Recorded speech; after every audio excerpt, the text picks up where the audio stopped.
같이 말씀 보겠습니다. 고린도후서 3장 18절입니다. 고린도후서 3장 18절 한 절입니다. 찾으셨으면 저희 한 목소리로 같이 읽도록 하겠습니다. 같이 읽겠습니다. 우리가 다 수건을 벗은 얼굴로 거울을 보는 것 같이 주의 영광을 보매 그와 같은 형상으로 변화하여 영광에서 영광에 이르니 곧 주의 영으로 말미암음이니라. 아멘.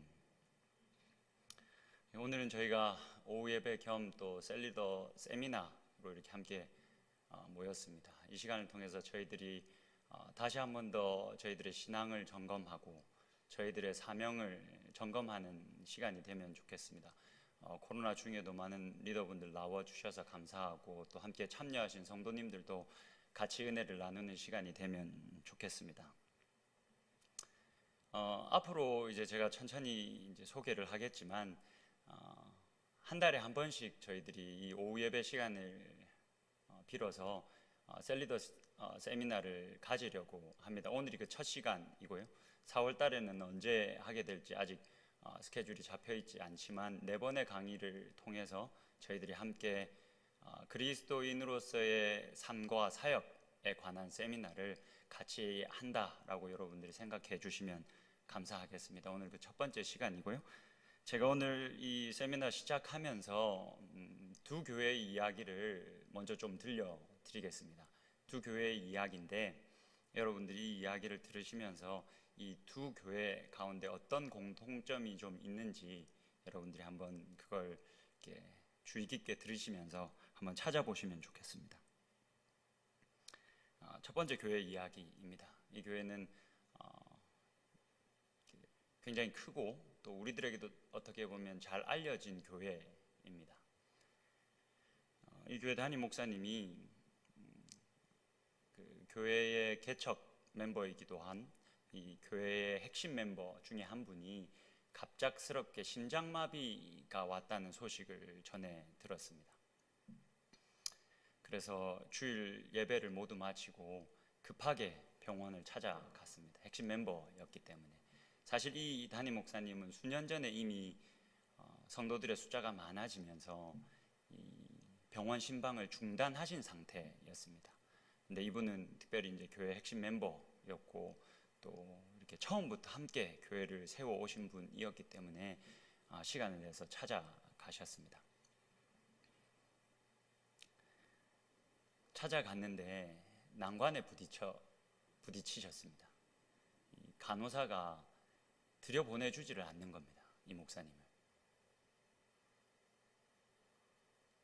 내가 지금 입원하신 이분 교회 담임 목사라고. 내가 이 교회 담임 목사 누구라고. 그래서 저는 꼭 들어가야 된다고. 계속 이제 부탁을 하는데도 간호사가 들여보내주지를 않는 겁니다. 그러면서 간호사가 이렇게 물었답니다. 도대체 당신네 교회는 사역자들이 몇 명입니까? 이미 너무 많은 사람들이 왔다 갔고 그렇기 때문에 당신은 더 이상 당신까지는 들어갈 수 없습니다. 아니 제가 담임 목사라고요 라고 하면서 하는데도 내가 당신이 담임 목사건 그건 뭐 내가 잘 모르겠고 여하튼 이미 많은 분들이 왔다 가셨기 때문에 더 이상은 안 됩니다 라고 하더랍니다. 우리 목사님들이 이러면 안 되는데 하지 말라면 안 해야 되는데 또 이 목사님들이 고집이 있으셔가지고 안 된다는데 그 간호사분이 자리를 비운 사이 몰래 결국은 또 그 병실로 들어가셨답니다. 들어가셔서 한 15분 동안 이야기를 나누시고 기도해주고 이렇게 나오셨답니다. 병원 밖을 이렇게 나오시는데 마음에 말도 못할 감동이 있으시더랍니다. 마음이 너무 기쁘고 눈에서는 이 눈물이 하염없이 흐르시더랍니다. 그러면서 마음에 그렇게 생각을 했더랍니다. 그렇지, 그러하지. 과연 하나님의 교회는 이래야지. 하나님이 교회를 운영하는 방식은 이러한 방식이시지. 하나님이 교회를 움직이게 하시는 방식이 바로 이 방법이지. 자신은 그 간호사에게 거절을 당했지만 자신을 포함한 다른 목사님들, 여기서는 다른 목사님들이 아니라 사실은 평신도 사역자들, 저희들로 따지면 교구장님들, 리더님들, 이분이 이 성도가 심장마비로 위험한 상황에 놓이자 이미 이 평신도 사역자분들이 담임 목사님보다도 앞서서 먼저 찾아간 겁니다. 그 담임 목사님 마음이 너무 좋으셨답니다. 그래, 이거지. 하나님이 교회를 이렇게 끌어가시지. 두 번째 교회 이야기입니다. 여러분 성경 있으시면 한번 찾아보시겠습니까? 사도행전 6장입니다.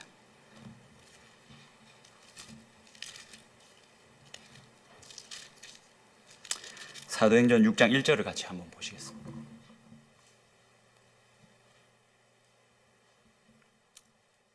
이렇게 기록되어져 있습니다. 두 번째 교회 이야기입니다.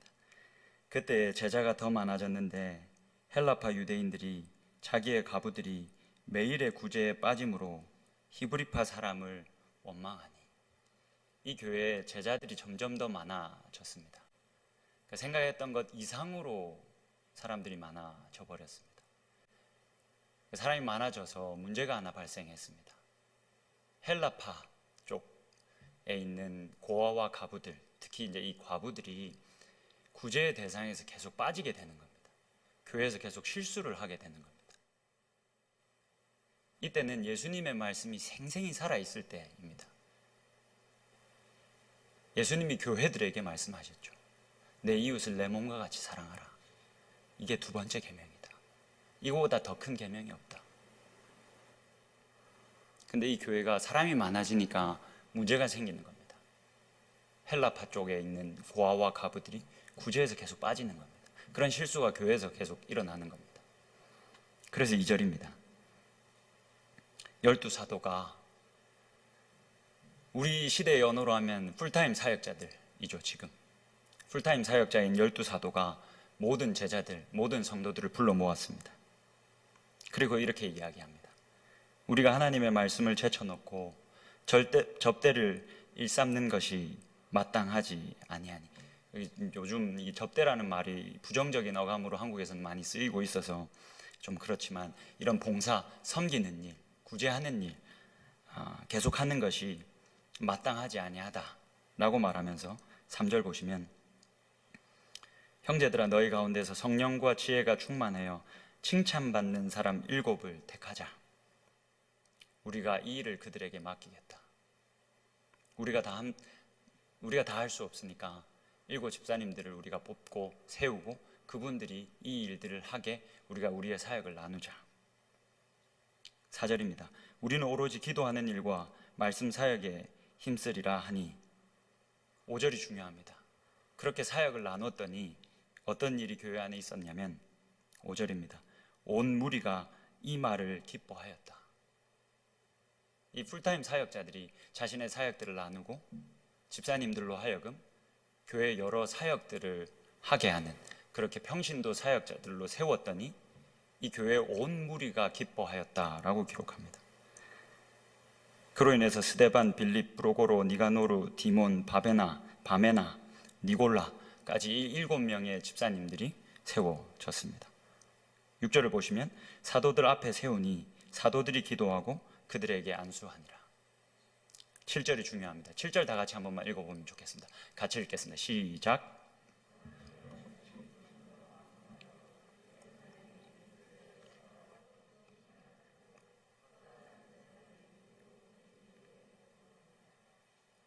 아멘. 여러분, 이 두 교회의 이야기를 제가 들려드렸습니다. 어떤 공통점이 있는 것 같습니까?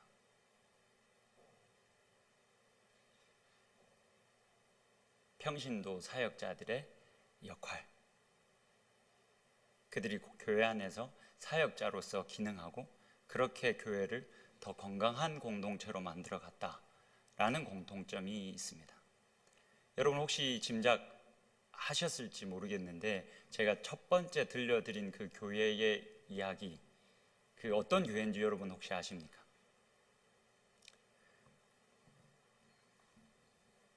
세들백 교회입니다. 미국에 있는 세들백 교회입니다. 세들백 교회 홈페이지에 이렇게 들어가 보면 여러 이제 이 캐치프레이즈들이 이렇게 나와 있습니다. 그 중에서도 가장 우리들의 시선을 탁 이렇게 빼앗는 게 뭐냐면 우리 교회 모든 가족은 사역자입니다.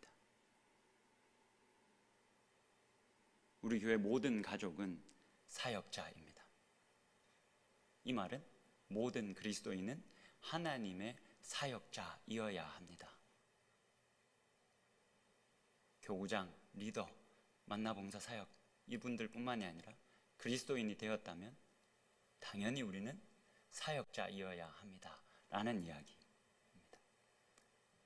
그런 성경적인 원리를 가지고 이 세들백 교회가 계속 교회를 그렇게 운영해 가고 있고 그렇게 모든 그리스도인들을 훈련해 가고 있고 그래서 우리가 알고 있는 것처럼 이 세들백 교회는 미국을 넘어서 사실은 전 세계적으로 유명한 교회가 되어져 있습니다. 단지 크기 때문에 그렇지 않습니다. 이 교회가 굉장히 건강하기 때문에 그렇습니다.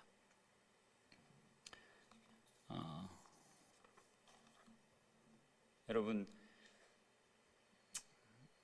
담임 목사님이 지금 이제 이 포스트 코로나 시대를 준비하면서 우리 교회가 어떠해야 하는가, 우리 교회는 어떤 방향으로 가야 하는가, 교회다움이란 무엇인가를 계속 고민하고 있다는 건 여러분들 잘 아실 겁니다. 제가 작년에 이제 함께 와서 사역을 시작하면서 담임 목사님 계속 이 부분에 대해서 고민하셨고 그 고민 중에 하나로 담임 목사님이 계속 소그룹 이야기를 하셨습니다. 소그룹이 건강해야 한다. 앞으로는 더욱 이 대예배도 중요하지만 소그룹으로 모이는 이 작은 그룹들이 건강해야 결국은 우리 교회는 건강한 교회로 계속해서 성장해 나갈 수 있다라는 이야기를 여러분들 많이 들으셨을 겁니다. 담임 목사님 이걸 계속 고민하고 계시던 중에 올 연초였던 것 같습니다. 국민일보에 세들백 관련 기사가 났습니다. 이 세들백 교회가 소그룹 사역을 정말 잘 하고 있습니다.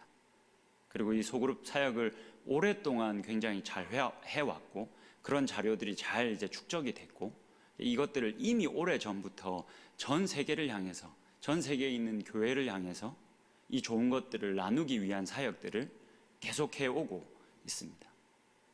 요 근래에 이제 아시아 쪽으로도 눈을 돌렸습니다. 그래서 이 소그룹 사역을 조금 더 확장하려고 한다는 그 인터뷰 내용을 담임 목사님이 국민일보 이 신문에서 보셨습니다. 그래서 저를 이렇게 부르셨습니다. 부르시고 저에게 좀 이 사역을 좀 알아보라고 얘기를 하셨습니다. 그래서 지금 저희가 세들백 쪽 교회와 아직은 걸음마 단계이긴 하지만 계속 많은 이야기들을 하고 있습니다. 그래서 이 세들백에서 이미 잘 해오고 있는 이 소그룹 사역을 조금은 저희들이 가져와서 저희들에게 맞게끔 적용해 보려고 하고 있습니다.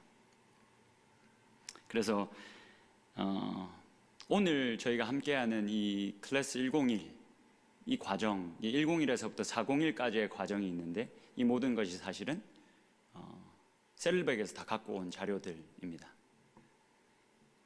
사실 이게 그 저작권 문제가 아직 해결되지는 않았습니다. 6월이 돼야 이게 저작권 문제를 해결할 수 있을 것 같은데 아직 저작권 문제가 해결되지 않은데 일단은 저지르고 봐야 되겠다 해서 세들백 쪽 자료를 아예 말을 하지 않은 건 아닙니다.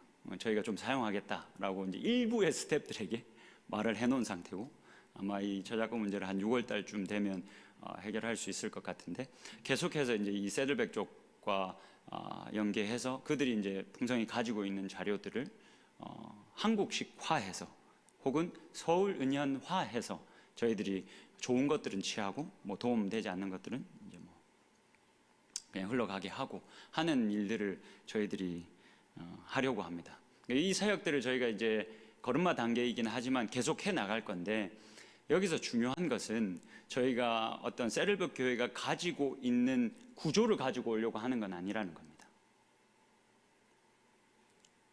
여러분 초대교회도 7 집사님들이 세워졌죠. 그 구조가 있었기 때문에 초대교회가 부흥성장한 것은 아닙니다. 예수님의 말씀을 쫓아서 더 건강한 교회로 만들려고 하다가 그 구조가 나온 겁니다. 그래서 저희들도 이 새들백 교회도 마찬가지입니다. 처음부터 이런 모습은 아니었습니다. 하나님의 말씀에 근거해서 조금 더 건강한 교회를 만들려고 하다 보니까 소그룹 사역에 애를 쓰게 됐고, 지금의 새들백 교회의 모습을, 구조를, 양식을 갖추게 된 겁니다. 저희도 마찬가지입니다. 초대교회가 보이고 있는 양식, 새들백 교회가 보이고 있는 양식, 이것을 그대로 가지고 오는 것에는 관심이 없습니다. 저희들이 하려고 하는 것은 이런 교회들이 이러한 모습을 갖추게끔 한 그 성경적 원리, 그 성경적 원리를 우리도 가지고 와서 그 성경적 원리로 우리를 점검하고 그 성경적인 원리 위에서 서울은현교회가 가져야 할 모습을 조금씩 이렇게 가져가는, 그렇게 다듬어가는 시간들을 가지려고 합니다. 그런 마음으로 여러분들이 좀 따라와 주시면 좋을 것 같습니다. 오늘 수업은, 오늘 이 세미나는 교회다움을 고민하는 시간입니다. 아마 여러분들 자료를 다 받으셨을 텐데 슬쩍 훑어보시면 여러분들 다 아는 내용이실 겁니다. 대부분 여러분들이 잘 아는 내용이실 겁니다. 근데 이게 여러분 뭐라고 표현을 해야 할까요? 군대에서 여러분이 총을 쏴보신 분들은 아실 텐데, 특히 이제 남성분들은 잘 아실 텐데, 자기 이제 개인 화기를 지급받아도 사실 이게 매번 사격을 나가면 클리크를 수정해야 합니다. 그렇죠, 김대현 집사님? 네.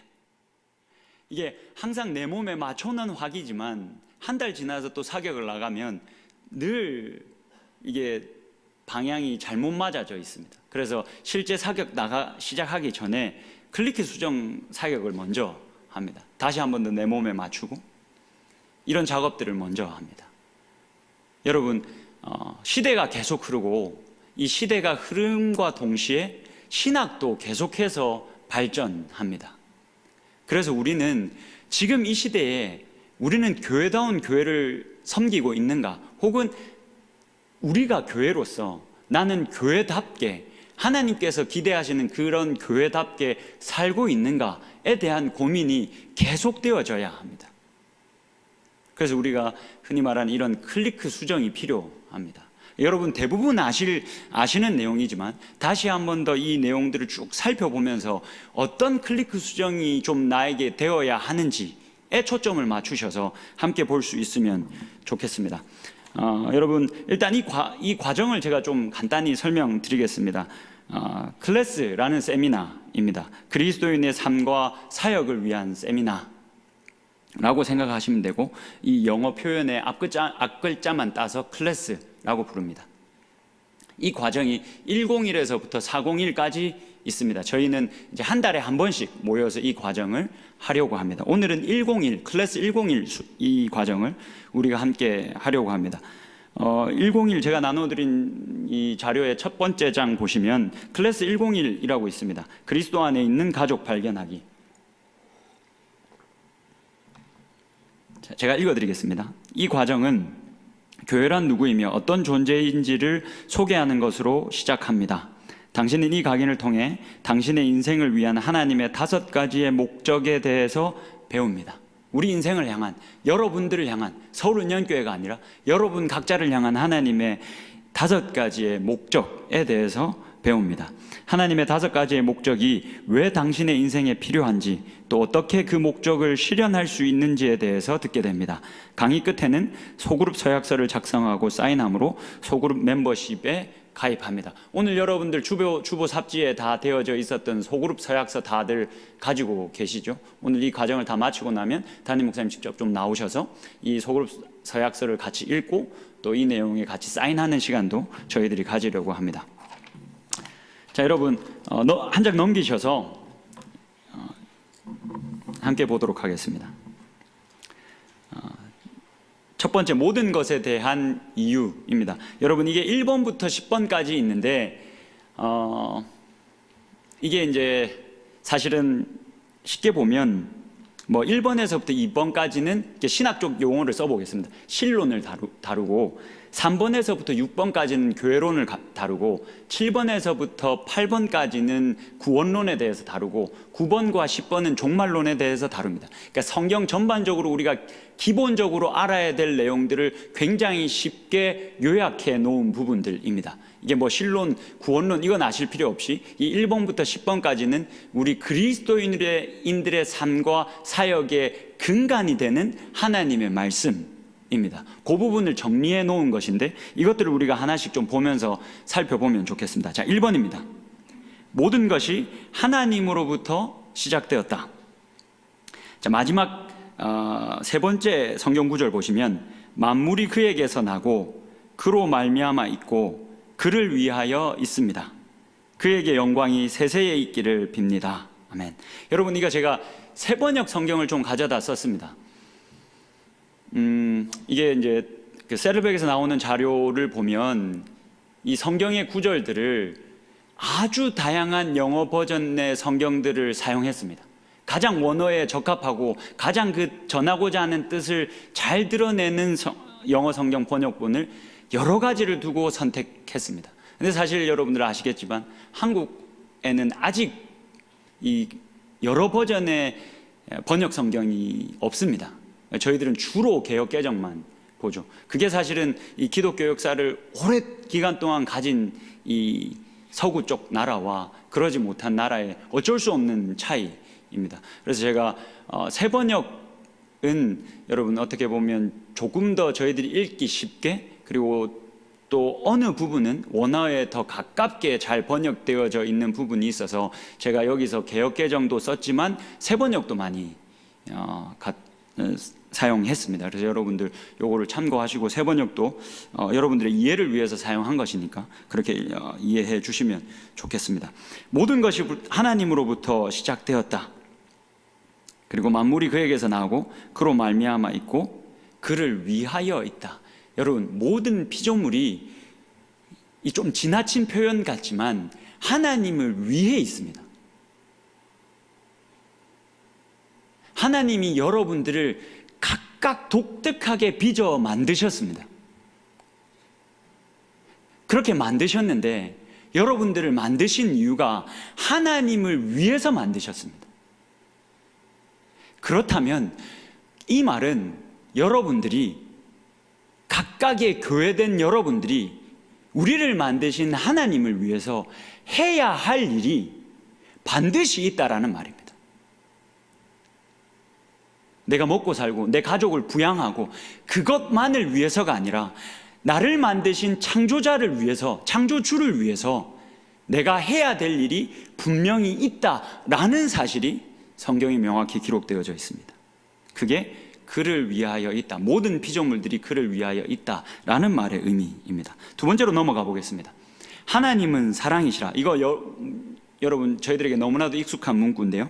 요한일서 4장 7절에서부터 8절 말씀 보겠습니다. 사랑하는 여러분, 서로 사랑합시다. 사랑은 하나님에게서 난 것입니다. 여러분, 이 사랑이 하나님으로부터 출발했다는 겁니다. 여러분, 이 사랑은 굉장히 중요한 윤리 도덕적 덕목입니다. 특별히 기독교 안에서. 신약 성경을 보시면 특히 사도 바울의 서신을 보면 사랑이 늘 제1원리입니다. 윤리 도덕의 여러 덕목 중에 사랑을 제1의 원리로 늘 삼아서 성도들에게 가르칩니다. 왜냐하면 그 사랑이 하나님으로부터 난 것이기 때문에 그렇습니다. 그래서 우리가 서로 사랑하면 하나님이 사랑이시다라는 것을 많은 사람들이 알게 되는 겁니다. 이어서 보겠습니다. 사랑하는 사람은 다 하나님에게서 낳고 하나님을 압니다. 사랑하지 않는 사람은 하나님을 알지 못합니다. 하나님은 사랑이시기 때문에 그렇습니다. 넘어가겠습니다. 3번입니다. 하나님은 교회를 통해서 하나님의 사랑을 드러내기를 원하십니다. 에베소서 3장입니다. 믿음으로 말미암아 그리스도를 여러분의 마음속에 머물러 계시게 하여 주시기를 빕니다. 여러분이 사랑 속에 뿌리를 받고 터를 잡아서 모든 성도와 함께 여러분이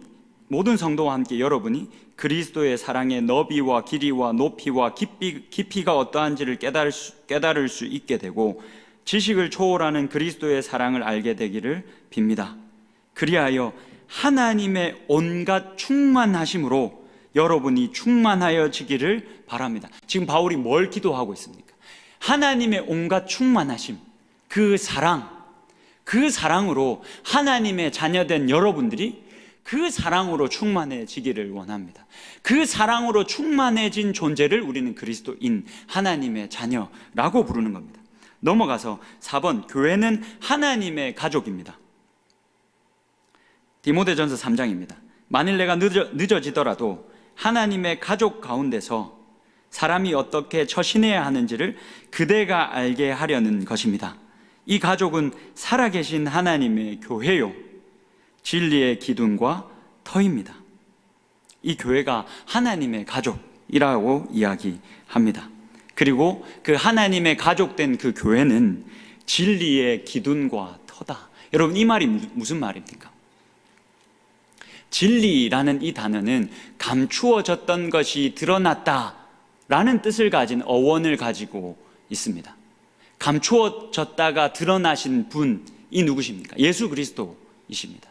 하나님의 사랑이 예수 그리스도에 집약되어져 있습니다.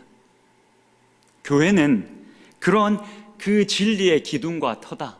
교회가 그 하나님의 사랑을 여실히 보여줄 수 있는 유일한 창구다 라는 이야기입니다. 여러분, 이 교회에 대해서 여러분들 잘 아시겠지만 이 개념을 조금 우리가 정리하고 빠르게 넘어가면 좋겠습니다. 여러분, 교회는 많이 들으셨던 것처럼 건물이 아닙니다. 우리가 서울은연교회라고 하면 이 건물을 의미하지 않습니다. 물론 우리가 그렇게 사용하기도 하지만 교회는 믿는 자를 가리킵니다. 여러분, 고린도전서 1장 2절을 한번 보시겠습니까? 한번 찾아서 보시겠습니다. 고린도전서 1장 2절 한번 찾아보십시오.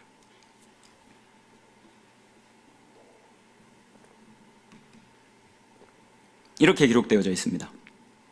고린도에 있는 하나님의 교회 곧 그리스도 예수 안에서 거룩하여지고 성도라 부르심을 받은 자들과 또 각처에서 우리의 주 곧 그들과 우리의 주 되신 예수 그리스도의 이름을 부르는 모든 자들에게, 지금 바울이 이 교회들을 뭐라고 또 다르게 부르고 있습니까? 성도라고 부르죠. 교회는 건물을 말하는 게 아니라 믿는 자 한 사람 한 사람을 말합니다. 그리고 그 믿는 자들의 모임을 또 우리는 교회다라고 부릅니다. 이건 에베소서를 한번 찾아보면 좋겠습니다. 에베소서 1장 23절인데 제가 찾아서 읽어드리도록 하겠습니다. 에베소서 1장 23절입니다. 교회는 그의 몸이니 만물 안에서 만물을 충만하게 하시는 이의 충만함이니라. 교회는 그의 몸이다.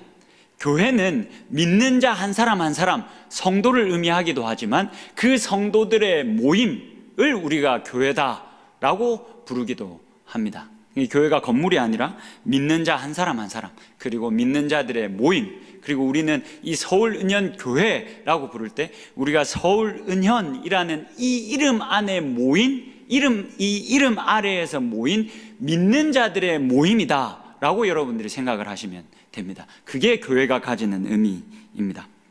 넘어가겠습니다. 5번입니다. 하나님의 가족은 영원할 것이고 그 어떤 피조물보다 뛰어나다. 전도서 3장입니다. 하나님은 모든 것이 제때에 알맞게 일어나도록 만드셨다.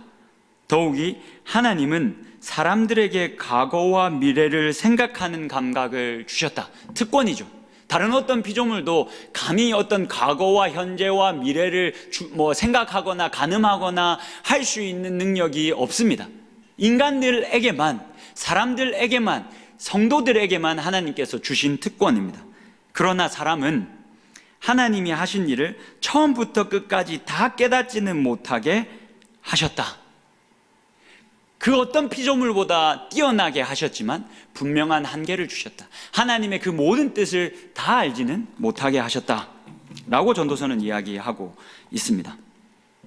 자, 6번 넘어가기 전에 그렇기 때문에 인간은 굉장히 중요한 존재입니다. 하나님께서 인간을 특별히 창조하신 데에는 하나님이 인간들과 함께 할 일이 분명히 있었기 때문에 그런 특별한 권한을 주신 것입니다.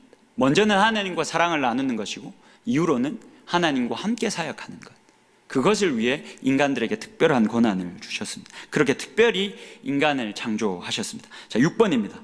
하나님은 우리를 마지막에 창조하셨지만 우리를 가장 우선적으로 생각하신다.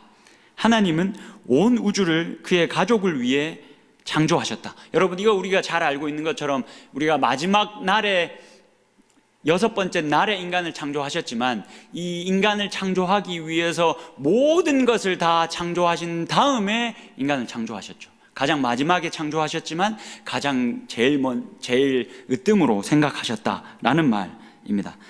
야고보서 1장 18절입니다. 그는 뜻을 정하셔서 진리의 말씀으로 우리를 낳아주셨습니다. 그리하여 그는 우리를 피조물 가운데 첫 열매가 되게 하셨습니다. 으뜸이 되게 하셨고 우리를 동력자 삼으셨습니다 라는 뜻입니다. 자, 7번입니다. 하나님은 예수님을 이 땅에 보내시기 전까지 그의 계획을 감춰두셨습니다. 여러분, 이거 어디서 많이 들어보시지 않았습니까? 선교적으로 읽는 갈라디아서 수업을 들으시면 이 이야기를 많이 들으셨을 겁니다. 제가 세를백에서 이게 있는 거 보고 깜짝 놀랐습니다. 이거 나만 아는 건 줄 알았는데 나만 아는 게 아니라 세를백도 이미 알고 있구나 라는 생각이 깜짝 놀랐습니다. 여러분, 장난입니다. 저 교만한 뭐 이렇게 생각하시면 안 됩니다. 너무 딱딱한 것 같아서 실없는 소리를 한번 했습니다. 하나님은 예수를 이 땅에 보내시기 전까지 그의 계획을 감춰두셨다. 골로새서 1장 말씀입니다. 이 비밀은 영원 전부터 모든 세대에게 감추어져 있었는데, 이건 보통 이제 구약 시대를 가리킵니다. 그렇게 감추어져 있었는데 지금은 그 성도들에게, 이 교회들에게, 믿는 자들에게 드러났습니다. 하나님께서는 이방 사람 가운데 나타난 이 비밀의 영광이 얼마나 풍성한지를 성도들에게 알리려고 하셨습니다. 이 비밀은 여러분 안에 계신 그리스도이십니다. 곧 영광의 소망입니다. 하나님이 이 세상을 회복하시고 이 세상을 건져 구원하기로 작정하셨는데, 그 중심에 예수 그리스도가, 그 절정에 예수 그리스도가 있는데, 그 계획이, 하나님의 그 계획이 이전에는 감춰져 있다가 예수 그리스도가 오셔서 드러났다. 우리의 구원이 그렇게 이루어져 있다라고 말하고 있는 내용입니다. 사실 이 내용은 굉장히 깊게 다뤄야 될 내용인데 지금 이 시간에 이걸 다 다룰 수는 없고 시간이 이미 많이 갔기 때문에, 여러분 이게 궁금하시면 선교적으로 읽는 갈라디아서를 영상으로 보시면 됩니다. 자, 8번입니다. 예수 그리스도 안에서 하나님의 그 비밀의 계획은 이루어졌다. 고린도후서 1장입니다. 하나님의 모든 약속은 그리스도 안에서 예가 됩니다. 여러분, 이 말씀을 너무 좋아합니다. 여러분, 이거 너무 멋진 말이지 않습니까? 하나님의 모든 약속은 그리스도 안에서 예가 됩니다. 여러분, 하나님께서 구약시대 때 수많은 약속들을 주셨습니다. 근데 그 약속들을 그냥 그 구약시대 그 시점에서 해석하면 안 됩니다. 여러분, 너는 복이 될지라, 이걸 구약 관점에서 그대로 받아들이면 우리가 잘못 해석하는 겁니다. 지금 하나님의 모든 약속은 누구 안에서 예가 된다라고 말합니까? 예수 그리스도 안에서 예가 된다라고 말합니다. 하나님께서 구약시대 때 많은 약속들을 주셨습니다. 근데 그 약속들이 어떻게 해석되어져야 하냐면 예수 그리스도 안에서 해석되어져야 그 약속들이 예가 됩니다. 그냥 구약시대 그 관점에서 그대로 해석하면 우리들에게 이해되지 않는 것들이 굉장히 많습니다. 내가 하나님의 백성들을 강하고 크고 많게 하겠다. 여러분, 이스라엘 백성들 망해버렸습니다. 나라를 다 뺏겨버렸습니다. 몇백 년도 넘게 식민지 생활을 했습니다. 구약시대 그대로만 보면 해석이 안 됩니다. 예수 그리스도로부터 시작해서 돌아가서 그 하나님의 약속들을 해석해야 그 모든 약속들이 그리스도 안에서 예가 됩니다. 이게 엄청난 이야기입니다. 너는 복이 될지라, 이것도 마찬가지입니다. 예수 그리스도가 우리들에게 어떻게 복이 되셨습니까? 십자가를 지심으로 복이 되셨습니다. 능력으로, 힘으로, 잘됨으로, 높은 곳에 오름으로가 아니라 십자가를 지심으로 복이 되셨고, 이 하나님의 약속을 그렇게 성취하셨습니다. 하나님의 모든 약속은 그리스도 안에서만 예가 됩니다. 9번입니다. 하나님의 나라가 이미 임했고 그날은 점점 다가온다. 에베소서 말씀입니다. 허물로 죽은 우리를 그리스도와 함께 살리셨고 너희는 은혜로 구원을 받은 것이라. 또 함께 일으키사 그리스도 예수 안에서 함께 하늘에 앉히시니 이는 그리스도 예수 안에서 우리에게 자비하심으로써 그 은혜의 지극히 풍성함을 오는 여러 세대에 나타내려 하심이라. 지금 바울이 뭐라고 말합니까? 하나님의 나라가 이미 왔고 하나님이 이미 너희들을 그리스도와 함께 살리셨고 구원하셨고 일으키셨고 부활시키셨고 이미 그 자리에 앉히셨다. 예수 그리스도가 승천하셔서 하나님 우편에 앉아 계시는데 내가 너희를 믿는 자 한 사람 한 사람을 구원했고 이미 부활시켰고 이미 그 자리에 예수 그리스도가 앉아있는 그 자리에 내가 앉혔다. 그렇게 하나님의 나라는 이미 왔고 그리고 예수 그리스도가 다시 오시는 날 우리가 온전히 보게 될 것이다.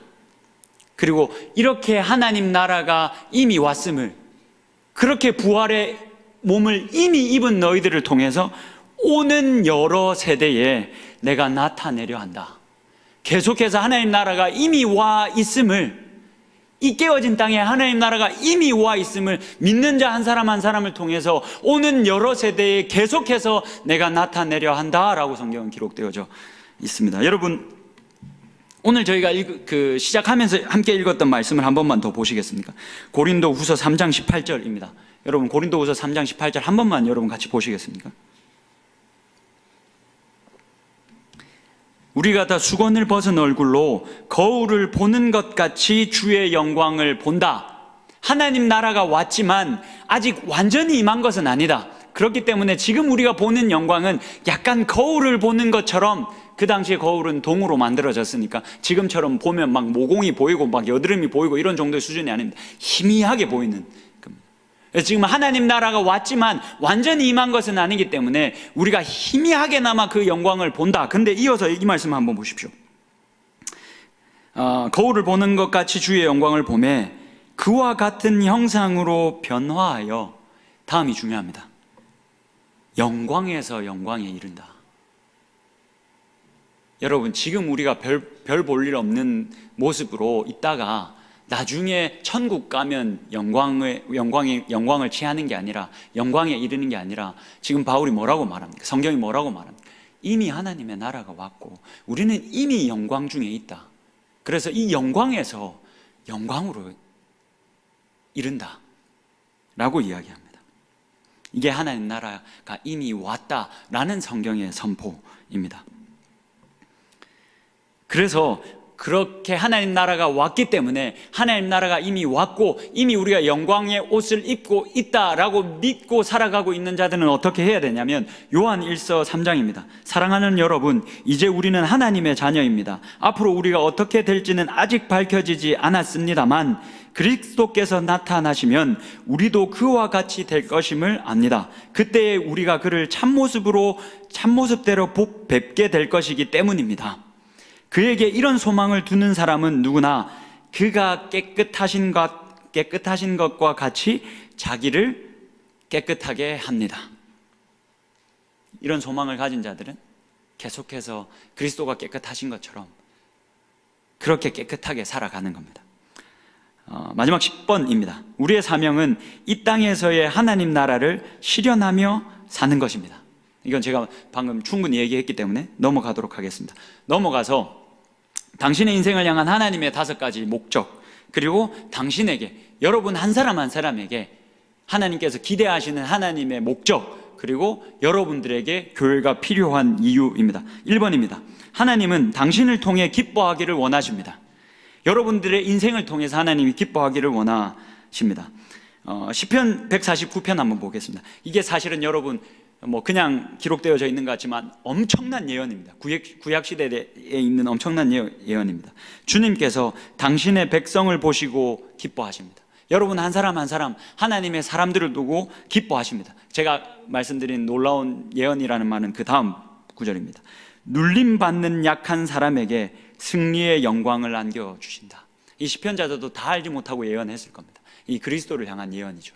이 시편자가 저는 다 알았을 거라고 생각하지 않습니다. 근데 하나님께서 영감을 주셨고 또 이런 예언들을 이미 구약시대 때부터 한 겁니다. 예수 그리스도의 십자가, 그 죽음, 그 약함을 통해서 이 세상을 회복시키고 구원하시겠다라는 하나님의 계획이 이미 구약시대 때부터 있었고, 그러나 그 계획은 감춰져 있었다라는 걸 여러분들이 기억하시면 좋습니다.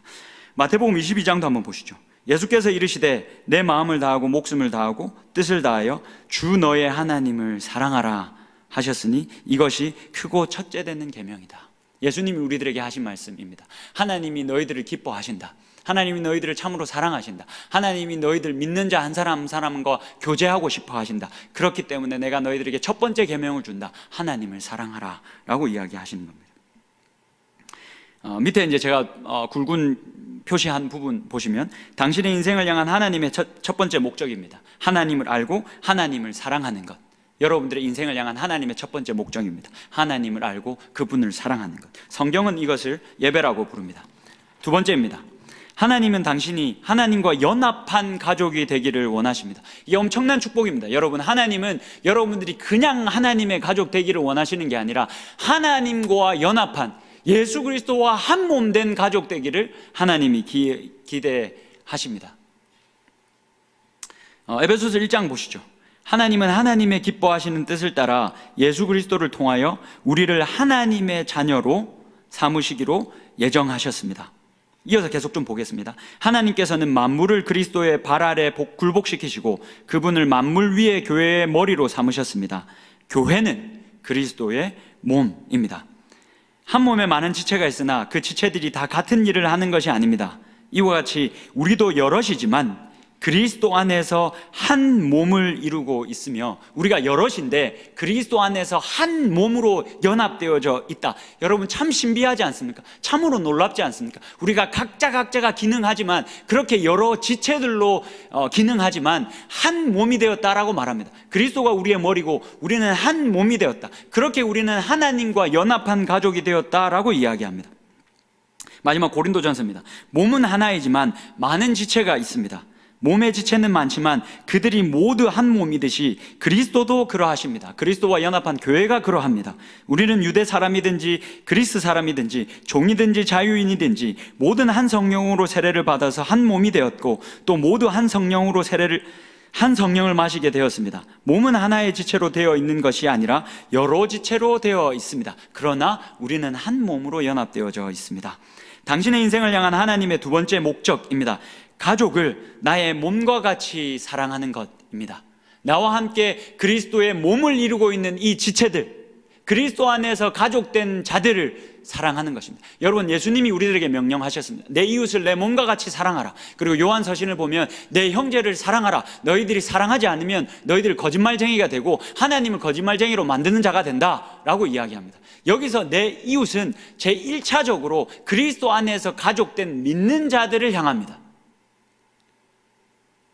하나님이 우리들에게 주신 그 두 번째 인생의 목적은 나와 함께 한 몸된 나의 가족들, 우리 서울은혜교회 내 가족들을 사랑하는 것, 그것이 여러분들의 인생을 향한 하나님의 두 번째 목적입니다.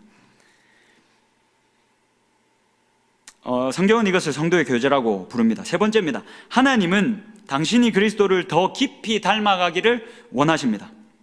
로마서 8장입니다. 하나님께서 미리 아신 사람들을 택하셔서 자기 아들의 형상과 같은 모습이 되도록 미리 정하셨으니 이것은 그 아들이 많은 형제 가운데서 맏아들이 되게 하시려는 것입니다. 이어서 보겠습니다. 고린도후서 3장입니다.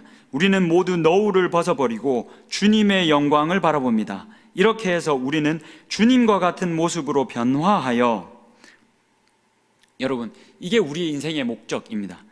주님과 같은 모습으로 변화해 가는 것. 여러분, 영적으로 성숙한다는 말이 무슨 말입니까? 그리스도인으로서 성숙해 간다는 말이 여러분 무슨 말입니까? 그리스도를 닮는다는 말입니다. 내가 살면 살수록 그리스도를 더 많이 닮아가는 것, 그걸 우리는 영적으로 성숙해 간다라고 부릅니다. 오늘 담임 목사님이 1, 2부 예배 시간 때 말씀하셨습니다. 여러분, 우리들의 인생의 목적이, 우리들의 인생의 최종 목적이 무엇이어야 합니까? 우리가 존경해야 할 그 예수 그리스도, 그 예수 그리스도를 본받고 닮아가는 것, 그게 우리들의 인생의 목적이어야 합니다. 하나님은 우리 인생 한 사람 한 사람이 그렇게 그리스도를 닮아가기를, 자신의 아들을 닮아가기를 기대하십니다. 그런데 우리가 그렇게 그리스도를 닮아가면 뭐라고 이어서 말하냐면, 우리는 점점 더 큰 영광에 이른다. 여러분, 때로는 우리 인생이 별 볼 일 없는 것 같이 여겨지지는 않으십니까? 내 인생이 여러분 너무나 초라하게 느껴지지는 않으십니까? 다른 사람과 비교했을 때 나는 그리 큰 집을 가지지 못했고, 내 자녀들은 어디 내세울 만큼 잘 해나가지 못하고 있고, 내 차는 다른 차들보다 별 볼 일 없고, 그래서 여러분, 때로는 우리 인생이 너무 초라하게 느껴지실 때가 있지는 않으십니까?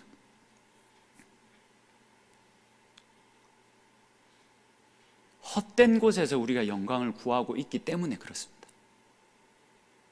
성경은 우리들의 인생이 영광스럽다라고 이야기합니다. 내가 벤츠를 끌지 않아도, 내가 어마어마한 큰 집에 살지 않아도, 내 자녀들이 사람들이 부러워할 만큼 그렇게 잘나지 않아도, 내가 지금 그리스도를 닮아서 내가 만나는 모든 이들에게 내가 그리스도의 사랑을 전하고 살아가고 있다면 그 인생이 너무 영광스럽다, 그런 인생이 진짜 영광스러운 인생이다 라고 이야기하고 있습니다. 당신의 인생을 향한 하나님의 세 번째 목적입니다. 그리스도를 더욱 닮아가는 것입니다. 성경은 이것을 제자도라고 부릅니다. 4번입니다. 하나님은 당신이 독특한 기능을 하기를 원하십니다. 에베소서 2장입니다. 우리는 하나님의 작품입니다. 여러분들의 인생은 하찮지 않습니다. 사도 바울이 뭐라고 말합니까? 여러분 한 사람 한 사람은 작품이라고 말합니다. 여러분, 이거 그냥 원어 그대로 직역하면 걸작품입니다. 여러분, 마스터피스라고 말합니다. 여러분들의 인생이 하나님의 걸작품이라고 말합니다. 선한 일을 하게 하시려고 하나님께서 그리스도 예수 안에서 우리를 만드셨습니다. 하나님이 여러분들의 인생을 걸작품으로 만드셨고, 그 걸작품으로 만드셔서 선한 일을 하기를 기대하십니다. 넘어가겠습니다. 당신의 인생을 향한 하나님의 네 번째 목적입니다. 독특하고 특별한 기능을 하며 사는 것이 여러분들의 인생을 향한, 여러분들의 독특한 그 인생을 향한 하나님의 뜻입니다. 하나님은 당신을 다음과 같이 독특하게 빚으셨습니다. 이거 나중에 이제 좀 더 깊게 얘기를 할 텐데, 영적 은사, 하나님의 마음, 독특한 능력, 개인적 성향, 개인의 경험, 그리고 여러분들이 가지고 있는 이 직업, 이런 독특한 여러분들이 가지고 있는 것들을 통해서 하나님은 여러분들을 통해서 선한 일들을, 하나님의 선교 사역을 계속해 나가기를 원하십니다. 하나님이 그렇게 여러분들의 인생을 자신의 첫 열매로 삼으셨습니다. 그리고 하나님의 그 선교에 참여한 자로 우리를 부르셨습니다. 그게 여러분들의 인생을 향한 하나님의 뜻입니다. 그러니까 여러분, 시시하게 사시면 안 됩니다. 그냥 내 할 일만 하면서 그 인생, 다른 인생과 비교해 가면서 그렇게 시시하게 사시면 안 됩니다. 하나님께서 우리들의 인생을 그렇게 시시하게 만들지 않으셨습니다. 대단하게 만드셨습니다. 영광스럽게 만드셨습니다. 마지막 5번입니다. 하나님은 당신이 깨어진 세상을 향한 하나님의 선교에 참여하기를 원하십니다. 요한복음 20장입니다. 예수께서 또 이르시되 너희에게 평강이 있을지어다. 아버지께서 나를 보내신 것 같이 나도 너희를 보내노라. 이 말씀을 하시고 그들을 향하여 숨을 내쉬며 이르시되 성령을 받으라. 너희가 누구의 죄든지 사하면 사하여질 것이다. 그리스도의 그 권위를, 그 그리스도의 능력을 이양하셨습니다. 믿는 자들에게, 교회들에게 이양하셨습니다. 누구의 죄든지 그대로 두면 그대로 있으리라 하시니라. 이러한 사명을 받은 이 인생의 목적을 깨달은 바울의 고백들을 좀 보십시오.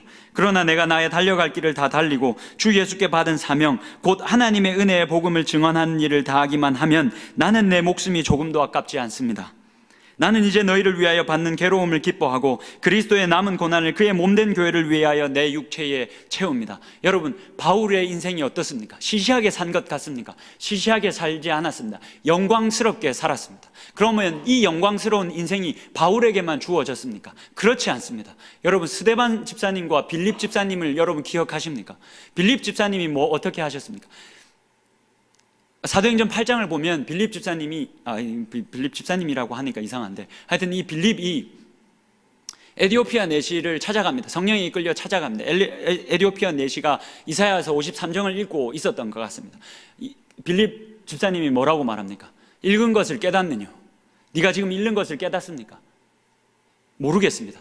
그 자리에서 바로 빌립 집사님 그 말씀을 풀어줍니다. 여러분, 스데반 집사님의 설교를 기억하십니까? 여러분, 스데반 집사님이 설교하고 그 설교가 얼마나 뛰어났고 그 설교가 예수님의 가르침을 얼마나 잘 반영했으면 그 자리에서 돌에 맞아 죽었습니다. 여러분, 예루살렘에서 베드로가 돌 맞아 죽지 않았습니다. 그 말은 베드로가 예수님의 그 가르침을 완전히 깨닫지 못했다라는 말입니다. 그 12사도인 베드로가, 수제자라고 하는 베드로가 그 예루살렘에서 떠나지 않고 돌에 맞지 않고 계속 살았는데 스데반 집사님은 돌에 맞아 죽었습니다. 왜 맞아 죽었겠습니까? 누구보다도 예수님의 가르침을 깊이 깨달아 알고 있었습니다.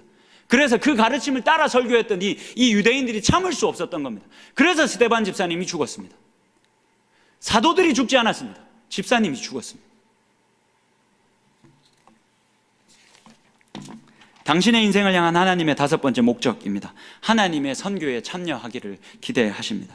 성경은 이것을 사역, 선교라고 부릅니다. 마무리하겠습니다. 가장 큰 열쇠 1번입니다. 내 인생을 향한 하나님의 목적은 결코 나 혼자 이뤄나갈 수 없습니다. 2번째, 우리가 가진 가장 큰 능력은 사랑입니다. 여러분, 제가 이거 읽지 않았는데 고린도전서 12장 가면 여러 가지의 은사들에 대해서 언급합니다. 가르치는 걸 잘하는 사람도 있고, 섬기는 걸 잘하는 사람도 있고, 설교하는 걸 잘하는 사람도 있고, 찬양하는 걸 잘하는 사람도 있습니다. 더욱 큰 은사를 사모하라 라고 바울이 이야기하면서 고린도전서 13장으로 넘어갑니다. 우리가 잘 아는 것처럼 고린도전서 13장은 사랑장입니다. 마지막이 어떻게 마무리됩니까? 13절이 어떻게 마무리됩니까? 믿음, 소망, 사랑, 그 중에 제일은 사랑이라.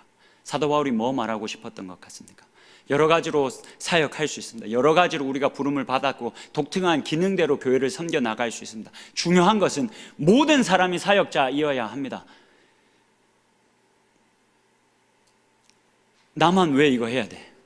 나만 왜 계속 교구장 해야 돼? 나만 왜 리더 사역 계속 해야 돼? 이거 좀 돌아가면서 하면 안 돼.